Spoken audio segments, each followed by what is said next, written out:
Hey, thanks for tuning into my channel today. We're going to talk about escalation clauses, what they are, how to structure them, and why to use them. In today's market, where it's really a seller's market and buyers are competing left and right for properties that are out there and they want their offer to be a winning offer. In order for your offer to be a winning offer, you need to use as many tools as you can. You need to work with an agent that's really going to be somewhat aggressive and be out there making phone calls, talking to the listing agent, finding out how many offers have been submitted. But one of the tools that I use quite a bit is an escalation clause, so we're going to get into talking about it a little bit more through this video.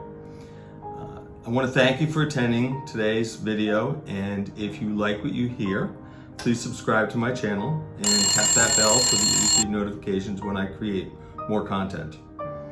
In the description below is my contact information. If you'd like to set up a phone call, send me an email, a text, a direct message, whatever it is, just look below in that description and you'll find my contact information. I look forward to hearing from you. Okay, so what is an escalation clause? An escalation clause is a tool that's used when you're writing an offer for your client. And it's basically going to be used in a situation where the property is going to be selling over asking. There's going to be multiple offers. There's an offer deadline imposed.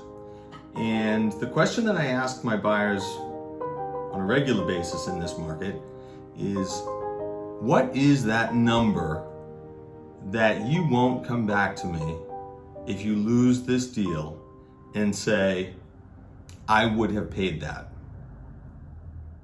So once you've provided me with that number, that hypothetical number of, I won't come back to you and say I would have paid that for the property. We're then going to look at structuring the deal. We're going to talk about, are you going to be having a financing contingency? Is there a home sale contingency? Is there a home inspection contingency? Those are the first things that we need to get out of the way with the offer. Once we've established that, we're going to talk about numbers. So we already know what the number is that you're going to be willing to pay for that property without having any regrets. And then we need to discuss, are we going to go in with that number, one and done? Or are we going to put in a lower number over asking, because there's multiple offers on this property, but really a number that you're comfortable with, and then the escalation is the number that you will go to over that amount. I typically will call the listing agent and get some information on the sellers. What is the close date that they're really looking for? When would they like to close? What works best for them? What are their hot buttons? Is there anything in particular that they're looking for? Sometimes the listing agent will say, you know what? They're really looking to stay in the property after they sell it for 30 or 60 days because they don't know where they're going. And if I have a buyer that's willing to allow them to occupy the property, that really gives me an edge over the other offers because I now have that bit of information and I can add that to my offer. So back to the escalation. The escalation is basically going to be that you're going to be offering either list price or slightly over list price, whatever that number is that you'd really like to pay for the property. And then you're going to escalate that with a clause, and your real estate agent should know how to write an escalation clause. If they don't, they can go to their broker and find out that information, how to do it properly.